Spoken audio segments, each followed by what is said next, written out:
Untuk sementara waktu ni benih memang Pak Din tak jual lah ya. Okay, hari ni 5 hari bulan 6 2026. Pak Din nak view pasal MS16 yang tempoh hari Pak Din tanam pada 10 hari bulan 12 2025. Ini dah masuk dekat 6 bulan. Jadi dah lama juga Pak Din memang lama dah tak masuk kawasan ni juga. Pak Din sibuk kebun baru sana. Jadi ni adalah tanah yang Pak Din guna topsoil daripada sisa sawit.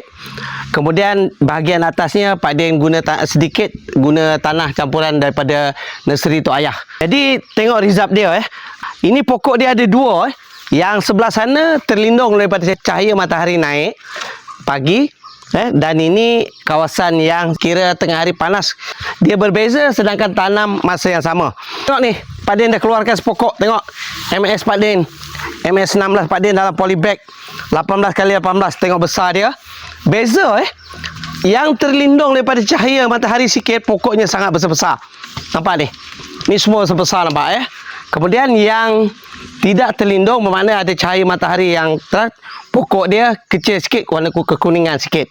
Tadi pembajaan dia sama, tapi yang ini Pak Din dah baja last untuk baja buah dah. Jadi mana lagi 2 bulan baru Pak Din akan hormon lah.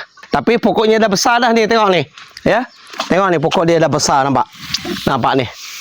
Kalau lihat daripada segi pembesaran pokok, MS16 ni kalau terlindung ni besar sikit. Beza.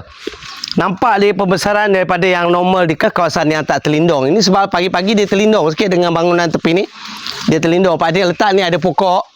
Tanah sisa daripada sawit kita boleh gunalah sebenarnya. Cuma Pak Din tak pasti lagi rasa buahnya nanti macam mana. Beza ke tanah biasa. Contoh di batas dengan yang dalam polybag yang menggunakan sisa sawit dengan topsoil dan juga campuran nursery Tok Ayah, dia ada beza dua. Dekat sini Pak Din ada tanam 2 jenis tanah dalam polybag yang Pak Din guna. Tapi yang ini Pak Din guna daripada sisa sawit.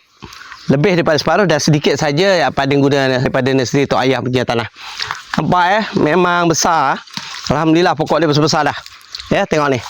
Kalau ikutkan ni sebahagian dah boleh hormon Tapi Pak Din nak biarkan mungkin dalam 8 bulan baru Pak Din hormon lah. Kita tengok nanti. Kalau terlindung memang pokok dia nampak besar dan hijau betul lah. Tapi kalau kena cahaya matahari dia ada daun dia ada kuning-kuning sikit. Tapi sebab dia lebar Alhamdulillah Tengok. Ni. Yang Pak Din cakap tadi ada 500 pokok. Ini dia kawasan dia. Hasilnya Alhamdulillah dah besar-besar pokok dia. Cuma barisan yang kena cahaya matahari ni dia nampak kecil sikit je daripada yang ada teduhan sikit. Tengok macam mana. Semua besar-besar Untuk sementara waktu ni benih memang Pak Din tak jual lah sebab Pak Din tengah nak transfer ke kebun baru. Kemudian Pak Din tengah biarkan. InsyaAllah bila dah bersedia untuk dijual nanti Pak Din akan bagi tahu. Memang besar-besar Tengok. Okey, tengok.